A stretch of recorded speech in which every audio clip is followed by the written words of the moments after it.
Hi friends, నేను Ashok Kumar. Welcome to Ashok academy. ఈ video చాలా ఇంపార్టెంట్.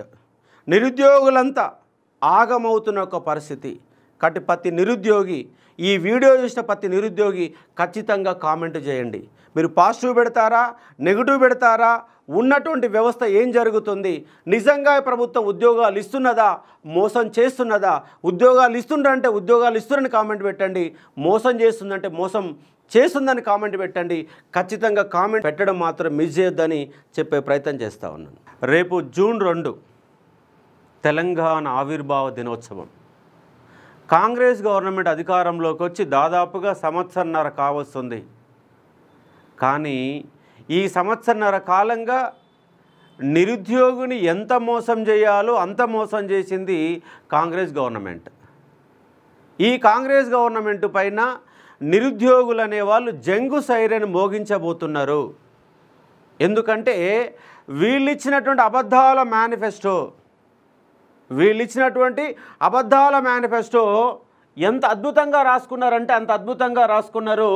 భారత జాతీయ కాంగ్రెస్ ఐఎన్సి తెలంగాణ రాష్ట్ర కాంగ్రెస్ కమిటీ అసెంబ్లీ ఎన్నికలు 2023 అభయాస్తం మేనిఫెస్టో, ఇందిరమ్మ రాజ్యం, ఇంటింట సౌభాగ్యం అని చెప్పేసి అద్భుతంగా మేనిఫెస్టో రాసుకున్నారు. ఆ మేనిఫెస్టోలో 2 లక్షల ఉద్యోగాల లెక్క ఉన్నవి. ఈ మేనిఫెస్టో సంవత్సరంలో అమలు చేస్తామన్నారు. సంవత్సరం దాటిపోయి 6 నెలలు అవుతుంది, 18 నెలలు కాబోతుంది, సంవత్సరంన్నర అవుతుంది. మరి వీళ్ళు ఇచ్చిన ఉద్యోగాలు ఎన్ని సార్ అంటే 0, ఏమి ఇవ్వలేదు. ఎందుకు ఇవ్వలేదంటే వీళ్ళ నోటిఫికేషన్ ప్రకారం వీళ్ళకి అధికారంలోకి వచ్చినటువంటి తర్వాత ఇచ్చిన నోటిఫికేషన్లు 12,000 ఉద్యోగాలు ఇచ్చారు. కానీ వీళ్ళు మిగిల్చుకున్న ఉద్యోగాలు కూడా 12,000 ఉన్నాయి. ఇచ్చింది 12,000 ఉద్యోగాలు, మిగిల్చుకుంది కూడా 12,000 ఉద్యోగాలు. అంటే వీళ్ళు ఇచ్చిన ఎంత 0. కానీ చెప్పుకునేది ఏంటంటే 60,000 ఉద్యోగాలను చెప్పుకుంటుంది ఈ కాంగ్రెస్ గవర్నమెంట్. ముఖ్యమంత్రి ప్రతి మీటింగులో పిట్టల దొరలాగా, తుపాకి రాముడిలాగా అబద్ధపు మాటలు మాట్లాడుతున్నటువంటి వ్యక్తి ఎవరంటే రేవంత్ రెడ్డి. అసలు రేవంత్ రెడ్డికి ముఖ్యమంత్రి అయ్యే అర్హతనే లేదు. అబద్ధాలు చెప్తున్నాడు, అవగాహన లేదు, పరిపాలనపైన అవగాహన లేదు, రాష్ట్రాన్ని షట్టర్ దించేసిండు, ఆర్థికంగా సర్వనాశనం చేసే విధంగా మాటలు చెప్తున్నాడు. నన్ను కోసుకొని తినండి అంటున్నాడు. ఒక సిగ్గుమాలిన ముఖ్యమంత్రిలాగా మాట్లాడుతున్నాడు. రాష్ట్రానికి ఒక ప్రథమ పౌరులాగా, అంటే గవర్నర్ ప్రథమ పౌరుడు కావచ్చు, కానీ నిజమైనటువంటి పరిపాలకుడు ఎవరంటే రాష్ట్ర ముఖ్యమంత్రి. ఆ ముఖ్యమంత్రి నా వల్ల కాదు చేతులెత్తేసి ఒక పరిస్థితి. దీంతో నిరుద్యోగులకు 2 లక్షల ఉద్యోగాలు ఇస్తామని చెప్పేసి ఒక్క ఉద్యోగం చేయకుండా సున్నం పెడుతున్న ముఖ్యమంత్రి రేవంత్ రెడ్డి మాటలు మాత్రం అద్భుతాలుగా మాట్లాడతారు, పిట్టల ద్వారా మాదిరిగా. ఎక్కడ పోయినా మైక్ అందుకుంటే ఆయనకు వచ్చే హుషారు మామూలుగా ఉండదు. ఎంత సిగ్గుమాలిన మాటలంటే ఉద్యోగాలు వద్దని నిరుద్యోగులంట ధర్నాలు చేస్తున్నారట. ఇంతకు మించిన సిగ్గుమాలిన అంశాలు ఉంటాయా? ఈ గవర్నమెంట్ వచ్చినాక ఒక పోలీస్ రిక్రూట్మెంట్ బోర్డు లేదు. లాస్ట్ గవర్నమెంట్లో 3 సార్లు నోటిఫికేషన్లు వచ్చి 50,000 ఉద్యోగాలు నింపితే ఇప్పటి వరకు పోలీసు రిక్రూట్మెంట్ పోయినా అతీగతి లేదు. గత 6 నెలలుగా ఊరడిస్తూ ఉన్నారు. ఇగో వచ్చి అగో వచ్చి రేపంటూ మాపంటూ జీపీఓ పేరుతో నాటకాలు ఆడుతున్నారు. ఒకసారి విఆర్ఓ అంటారు, ఒకసారి జీపీఓ అంటారు, మరోసారి మరో పేరు అంటారు. ఉన్నోళ్ళకి ఇస్తామంటారు, కొత్త ఉద్యోగాలు ఇస్తామంటారు. దేనిపైన క్లారిఫికేషన్ ఉండదు. ఆయన రెవెన్యూ మంత్రి అయితే కానీ ఇష్టానుసారం మాట్లాడతారు. వర్గీకరణ అయిపోయిన మరుక్షణం, ఎస్సీ వర్గీకరణ అయిపోయిన మరుక్షణం ఎమ్మటే ఉద్యోగాల ప్రకటన మొదలవుతుందని ఉత్తమ్ కుమార్ రెడ్డి అంటాడు. అదేవిధంగా రాజనరసింహ మరో మాట అంటాడు. కానీ ఉద్యోగాలు ఇచ్చారంటే ఒక్క నోటిఫికేషన్ లేదు. అందుకే నిరుద్యోగులమంతా జూన్ 2వ తారీఖు తర్వాత, జూన్ 2 ఎందుకు డెడ్ లైన్ అంటే జూన్ 2 ఆవిర్భావ దినోత్సవం. దాదాపు మీ అధికారంలోకి వచ్చి కూడా 18 నెలలుగా వస్తుంది. సంవత్సర కాలంలో 2 లక్షల ఉద్యోగాలు ఇస్తామన్నారు. ఇప్పటికి 2 సార్లు ఇయర్ క్యాలెండర్ పోస్ట్పోన్ అయ్యింది. ముందుగాల ప్రకటన చేశారు అసెంబ్లీలో సమావేశాల సందర్భంగా. తూతూ మంత్రంగా డిస్కషన్ లేకుండా ఏదో ఇచ్చామంటే ఇచ్చాము. దాంట్లో ఎక్కడ కూడా ఉద్యోగాల సంఖ్య లేదు, తేదీలు మాత్రం ఇచ్చారు. ఆ తేదీల ప్రకారం మన నోటిఫికేషన్లు ఇచ్చారంటే ఇప్పటి వరకు అతీగతి లేదు. మాటలు మాత్రం బ్రహ్మాటలు కోటలు దాటుతున్నాయి, కానీ వీళ్ళ ఉద్యోగాలు మాత్రం గడప దాటడం లేదు. ఒక్క ఉద్యోగం ఇచ్చిన పాపాన పోవడం లేదు. పైకి దేశంలో ఎక్కడ లేని విధంగా 60,000 ఉద్యోగాలు ఇచ్చాం, 60,000 ఉద్యోగాలు ఇచ్చాం, 60,000 ఉద్యోగాలు ఇచ్చామని ప్రతి మీటింగులో మాకంటే మించిన మునగాడే వాళ్ళేడు దేశంలో అని చెప్తున్నాము. కానీ నువ్వు ఇచ్చిన నోటిఫికేషన్లు కాదవి. నువ్వు అధికారంలోకి వచ్చేటప్పుడు నీ మేనిఫెస్టోలో నువ్వు చెప్పిన 2 లక్షల ఉద్యోగాలలో ఆల్రెడీ టీఆర్ఎస్ గవర్నమెంట్ ఇచ్చిన ఉద్యోగాలకు పత్రాలు ఇస్తామని చెప్పావా? ఈ ముఖ్యమంత్రి పత్రాల సీఎం, ఉద్యోగాలు ఇచ్చే సీఎం కాదు, పత్రాలు ఇచ్చే సీఎం. ఇచ్చిన ఉద్యోగాలకు పత్రాలు ఇచ్చే సీఎం. మరి మీరు ఇచ్చిన నోటిఫికేషన్లలో ఈ 2 లక్షల ఉద్యోగాలలో ఆల్రెడీ టీఆర్ఎస్ ఇచ్చినటువంటి 89,000 ఉద్యోగాలు ఉన్నాయని మేనిఫెస్టోలో మీరు పేర్కొన్నారా? పేర్కొనేలేదు. నేను మేనిఫెస్టో కమిటీ అని సభ్యుడని చెప్పుకునే ఒక దుర్మార్గుడు ప్రభుత్వానికి మిస్గైడ్ చేస్తూ ఉన్నాడు, మిస్సమాచారం ఇస్తున్నారు. ఫస్ట్ ఆయన పట్టుకుంటే ఈ యొక్క సమస్య పరిష్కారం దొరకడానికి అవకాశం ఉంది. కాబట్టి ఈ యొక్క మిస్గైడ్ చేస్తూ మేనిఫెస్టోని మీరు తుంగలో తొక్కారు. తుంగలో దొక్కడం కాదు, మీ కనుక ఈ యొక్క మేనిఫెస్టో కనుక ఇంప్లిమెంట్ చేయకపోతే స్థానిక సంస్థలలో మిమ్మల్ని బొందలో పెడతారు. మీ మేనిఫెస్టోని తగలబెట్టుకోండి మీ కాంగ్రెస్ నాయకులు. ఎందుకంటే దాంట్లో ఇంప్లిమెంటేషన్ లేదు, ఒక్కటంటే ఒకటి కూడా లేదు, ఏది సరిగా అమలు చేయడం లేదు. మీరు అమలు చేసిన ఒకే ఒక్క పథకం ఫ్రీ బస్సు తప్ప మరో స్కీమ్ లేదు. అన్ని స్కీములు కూడా సగం సగంలో మధ్యలో ఇస్తున్నామనే ప్రచార ఆర్భాటాలు తప్ప ఏమీ చేయడం లేదు. రాష్ట్ర బడ్జెట్ లేదు, రాష్ట్రంలో ఆర్థిక వ్యవస్థ సృష్టించేంత దమ్ము ఈ ముఖ్యమంత్రి లేదు. కాబట్టి ముఖ్యమంత్రి తక్షణమే రాజీనామా చేయాల్సిందే.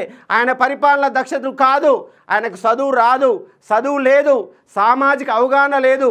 మైకి పట్టుకొని 10% నాలెడ్జ్తో అద్భుతంగా ప్రసంగాలు చేసే శక్తి ఒకటే ఉంది, కానీ ఈయనకు పరిపాలన చేయడం అనే చేత కాదు. అందుకే నేను 6 నెలల క్రితమే చెప్పాను, రాష్ట్రానికి 2 ముఖ్యమంత్రులు ఉండాలా. ఈయన మాట్లాడడానికి, రాజకీయ ప్రసంగాలు చేయడానికి రేవంత్ రెడ్డి ఉంటాడు, మరో ముఖ్యమంత్రిని పెట్టుకుంటే పరిపాలన దక్ష చేస్తాడు.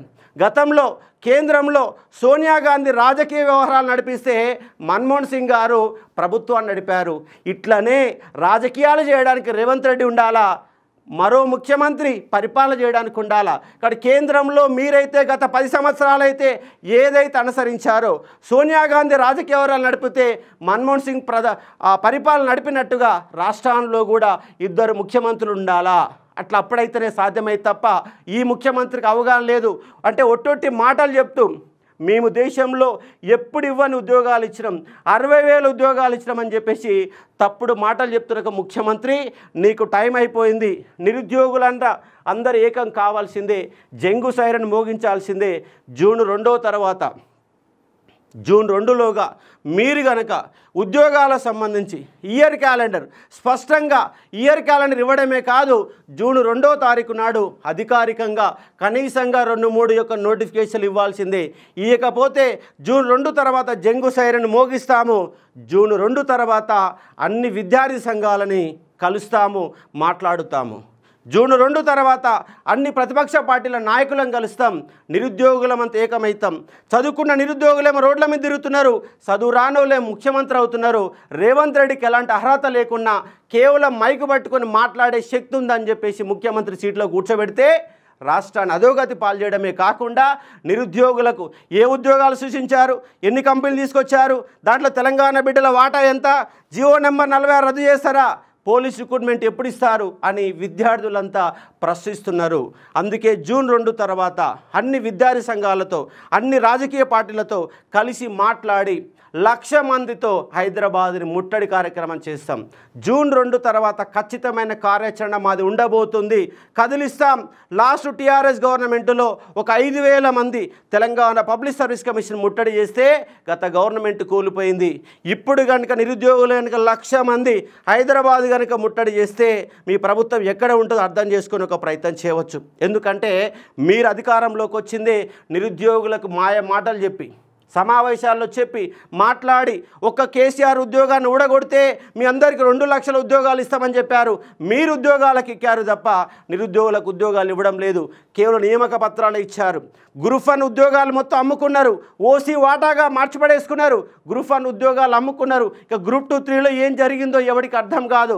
ఆయన ఒక బీసీకి సంబంధించిన ఒక తెలంగాణ పబ్లిక్ చైర్మన్ బుర్రా వెంకటేశం ఉన్నాడు, కానీ బీసీలకు అన్యాయం చేస్తున్నాడు.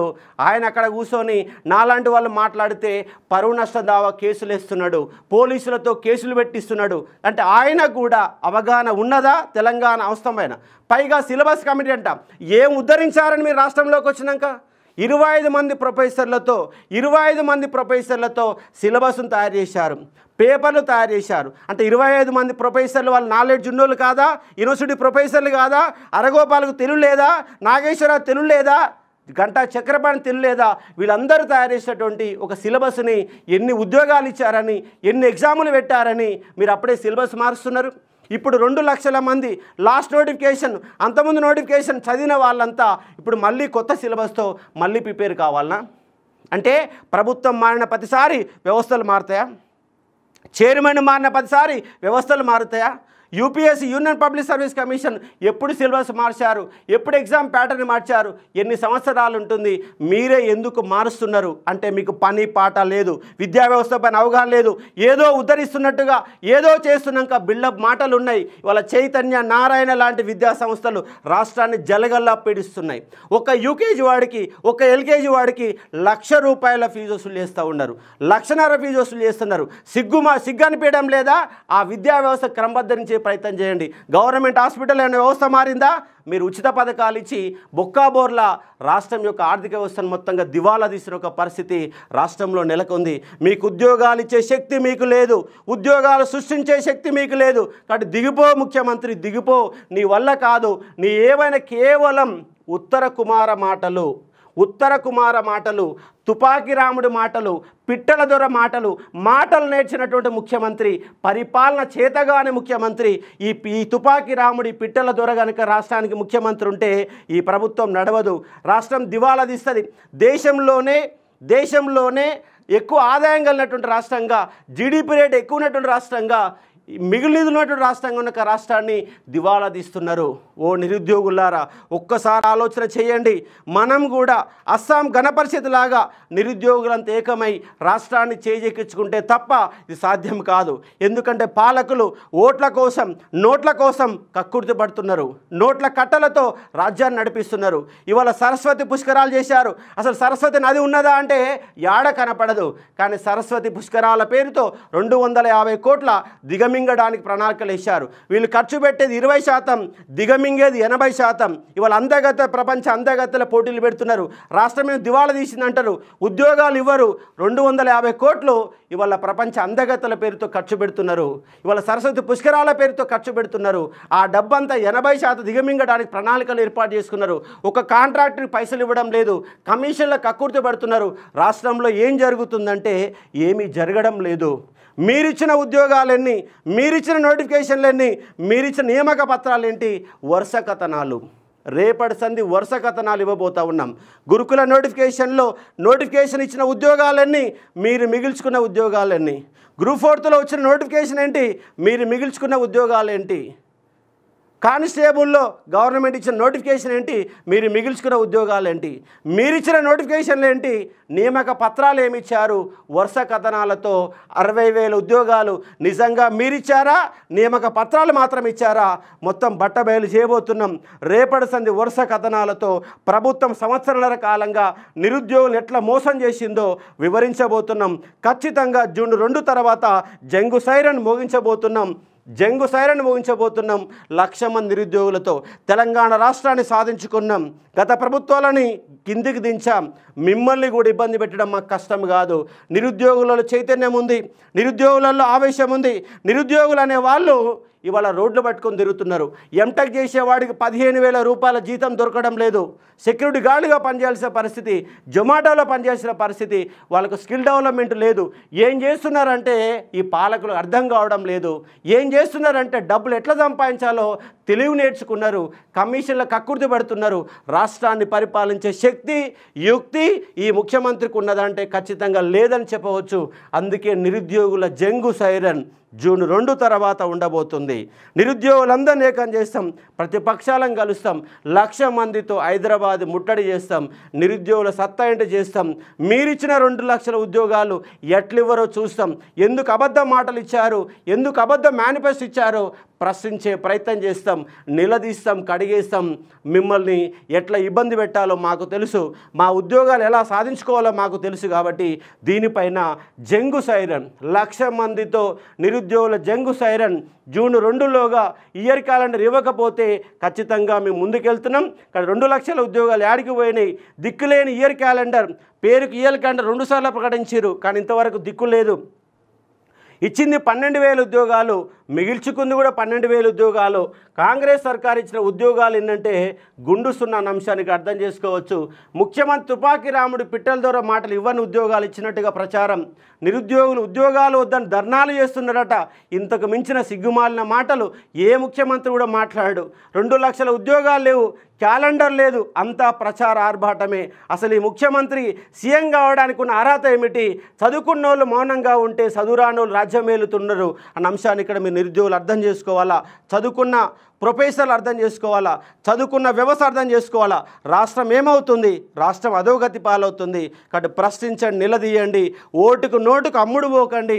ఓటుకు నోటుకు అమ్ముడు పోతే ఇలాంటి పాలకులు వస్తారు, మన నెత్తులో డ్యాన్సులు చేస్తారు, రాష్ట్రాన్ని దివాళా తీస్తారు, జీతాలు ఇచ్చే పరిస్థితులు తీసుకురారు, ప్రాజెక్టులు ముందుకు పోవు, ఏది ముందుకు పోవు, అప్పుల రాష్ట్రంగా అప్పుల కుప్పగా మారుస్తారు. కానీ చదువుకున్న ఓ నిరుద్యోగి, చదువుకున్న ఓ ఉద్యోగి, చదువుకున్నటువంటి సమాజం ఒక్కసారి ఆలోచన చేయకపోతే రాష్ట్ర భవిష్యత్తు ప్రమాదకరంలో పడే ఒక ప్రమాదం ఉంది. కాబట్టి ఒక్కసారి మేల్కోవాలా.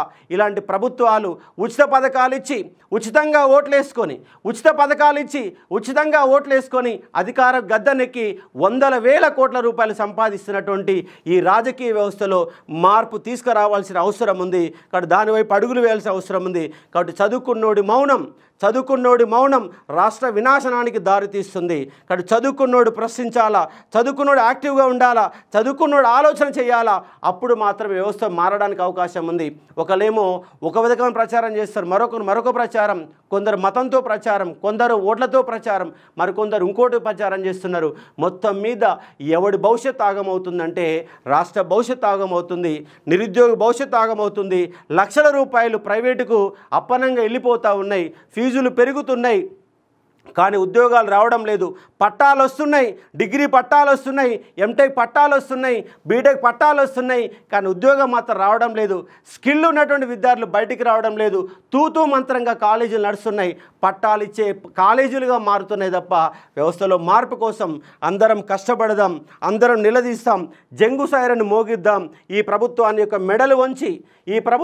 మెడలు వంచి ఇదే మీకు చివరి హెచ్చరిక చెప్తా ఉన్నాం. కాబట్టి జూన్ 2లోగా కనీసంగా ఒక 3 ఉద్యోగాల ప్రకటన రావాలా, ఇయర్ క్యాలెండర్ ఇవ్వాలా. మీరు ఇస్తున్న 2 లక్షల ఉద్యోగాలు ఇస్తే 60,000 ఉద్యోగాలు ఇస్తానని గొప్పలు చెప్పుకుంటారు, చెప్పుకోండి. ఇంకా 1,40,000 ఉద్యోగాలు ఇవ్వండి. సంవత్సరంలోకి ఇస్తున్నారు కదా, సంవత్సరంన్నర దాటింది. కాబట్టి 2 సంవత్సరాల్లోగా పూర్తి చేయాల్సిన అవసరం ఉంది. ఖచ్చితంగా నిలదీద్దాం, జంగు సైరన్ మోగిద్దామని చెప్పే ప్రయత్నం చేస్తున్నాం. నిరుద్యోగులందరూ ఏకమై ఈ ప్రభుత్వాన్ని ప్రశ్నించే ఒక ప్రయత్నం చేస్తాం, నిలదీస్తాం. వరుస కథనాలు వస్తూనే ఉంటాయి, చూసే ప్రయత్నం చేయండి. మరొక ముఖ్యమైన అంశం ఏంటంటే ఈ వీడియో చూసిన ప్రతి ఒక్కరూ కామెంట్ చేసే ఒక ప్రయత్నం చేయండి. Thank you.